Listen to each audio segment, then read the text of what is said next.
సభలో నిర్ణయం తీసుకున్నాం. పెన్షనర్లందరం కూడా తీన్మార్ మల్లన్న గారిని బలపరచాలని నిర్ణయం తీసుకున్నాం.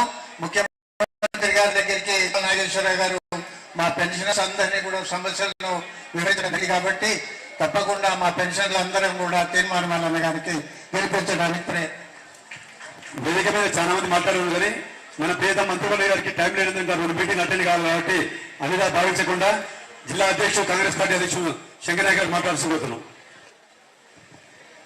సభాధ్యక్షులు మా మిత్రులు పట్టణ కాంగ్రెస్ అధ్యక్షులు మోహన్ రెడ్డి గారికి, అదేవిధంగా వేదిక పార్టీ పెద్దలు గౌరవనీయులు మన తెలంగాణ కాక ఉమ్మడి ఆంధ్రప్రదేశ్ లో దాదాపు ఒక 15-16 సంవత్సరాలు మంత్రిగా చేసినటువంటి ఘనత మన తుమ్మల నాగేశ్వరరావు గారికి ఉంది. వారికి కూడా నమస్కారం తెలియజేస్తా ఉన్నాను. అదేవిధంగా మన గౌరవనీయులు మా అభ్యర్థి తీన్మార్ మల్లన్న గారికి, అదేవిధంగా మా మిత్రులు కాబోయే ఎంపీ ఈ భారతదేశంలో అత్యధిక మెజార్టీ గెలవబోతా ఉన్న రఘువీర్ రెడ్డి గారికి, తర్వాత వేదిక ప్రాసిన అందరూ కూడా పేరు నమస్కారం తెలియజేస్తా ఉన్నాను. ఏదేమైనా చాలా సంతోషకరం. నల్గొండ అంటే కాంగ్రెస్ నల్గొండ, తర్వాత వెంకటరెడ్డి గారు లేరు కాబట్టి అందరూ ఉన్నా లేకున్నా కానీ ఇంతమంది వచ్చినట్టు అది గొప్పతనం. కాంగ్రెస్ వెంకటరెడ్డి గారు గొప్పతనం కాబట్టి ఇక్కడ రాజగోపాల్ రెడ్డి గారు, ఇక్కడ వెంకటరెడ్డి గారు మన కాంగ్రెస్ అభ్యర్థి తీన్మార్ మల్లన్న గారిని గెలిపించాలని చెప్పి అమెరికా నుంచి ఇప్పుడు ఫోన్లో మంత్రి గారు మాట్లాడినారు. కాబట్టి మనందరం కూడా తీన్మార్ మల్లన్న గారి మొదటి ఓటు అంటే 1 అని రాయాల్సి వస్తుంది, కానీ 1 అని రాయవద్దు. 2 క్రమ సంఖ్య మీద 1 అని రాసి వారిని అత్యధిక మేరకు గెలిపించాలని కోరుకుంటూ ముగిస్తాను. జై హింద్. నల్గొండ పార్లమెంటు ఎంపీ గారిని మాట్లాడాల్సింది వస్తున్నాం. రఘువీరెడ్డి గారిని ఎంపీ గారిని మాట్లాడాల్సింది వస్తున్నాం. సభా వేదిక మీద ఉన్నటువంటి పెద్దలు మంత్రివర్యులు తుమ్మల నాగేశ్వరరావు గారికి, మన అభ్యర్థి మల్లన్న గారికి, యూత్ కాంగ్రెస్ శివసేనారెడ్డి గారికి, అలాగే వేదిక మీద ఉన్నటువంటి నల్గొండ పట్టణ ప్రముఖులు మున్సిపల్ చైర్మన్ రెడ్డి గారికి, మోహన్ రెడ్డి గారికి, మిగిలిన నాయకులందరికీ పేరు పేరున నా నమస్కారం, ధన్యవాదాలు. మీ అందరికీ తెలుసు ఈరోజు ముగింపు మన ఎమ్మెల్సీ ముగింపు సభ నల్గొండలో ఏర్పాటు చేయడం జరిగింది.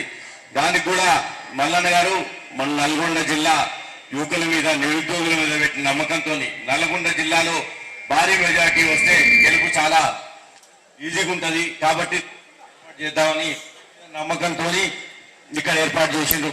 ఈ సందర్భంగా నేను మీ అందరికీ మల్లన్న గారి గురించి ప్రత్యేకంగా చెప్పేది లేదు, కానీ గత వారం రోజుల నుంచి నేను కూడా చూస్తున్నా టీవీలల్లా ప్రతిపక్షాల అభ్యర్థులు మల్లన్న గారి మీద బురద జల్లి గెలవాలనే ప్రయత్నం చేస్తున్నారు. మనకి ఇంకున్నది 1-2 రోజుల సమయమే. మనమందరం కూడా ఈ విషయాన్ని చాలా సీరియస్ గా తీసుకొని, ఎందుకంటే మీరందరూ ఒక గుర్తుపెట్టుకోవాలి, మన కాంగ్రెస్ పార్టీ గెలుపులో మల్లన్న గారి పాత్ర కూడా ఎంతో కీలకమైంది. అది మీరందరూ కూడా గుర్తుపెట్టుకోండి. వారు కేసీఆర్ గారికి వ్యతిరేకంగా ప్రజల పక్షాన 10 ఏళ్లు నిరంతరాయం పోరాటం చేసి జైళ్ళకి వెళ్లి కేసులు పెట్టుకొని రేయింబవళ్లు ప్రభుత్వానికి వ్యతిరేకంగా కొట్లాడితే ప్రజల్ని కళ్ళు తెరిపించింది కాబట్టి మనకి విజయం అది మీరు గుర్తుపెట్టుకోండి. కాబట్టి మల్లన్న గారి విజయంలా ప్రతి యువకులు, మన కార్యకర్తలు, నాయకులు అందరూ కూడా కలిసి ముందుకొచ్చి వారిని కౌన్సిల్ కి పంపే అవసరం ఉంది. ఆ విషయాన్ని మీరు బలంగా గుర్తుపెట్టుకొని ఎట్టి పరిస్థితులలో జరగబోయే ఓటింగ్ లా మల్లన్న గారికి మన నియోజకవర్గాల్లో మన బూత్లల్లా మంచి ఓటింగ్ అయ్యేటట్టు చూద్దాం. ఎందుకంటే టిఆర్ఎస్ వాళ్ళు కూడా డబ్బులతోని, మద్యంతోని ప్రలోభ పెట్టే దానికి ప్రయత్నాలు చేస్తున్నారు. కానీ ఇది యువకులు, గ్రాడ్యుయేట్స్ చేసే ఎలక్షన్.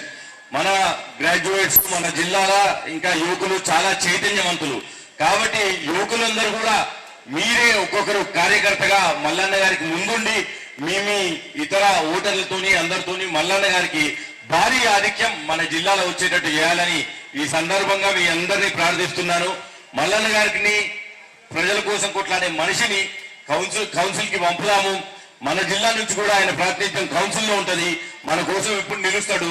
కాబట్టి ప్రతి ఒక్క ఓటర్ కూడా తప్పకుండా మల్లన్న గారికి ఓటేసేటట్టు చూడాలని ఇక్కడికి వచ్చినటువంటి నాయకులందరికీ నేను మనవి చేసుకుంటున్నాను. ధన్యవాదాలు.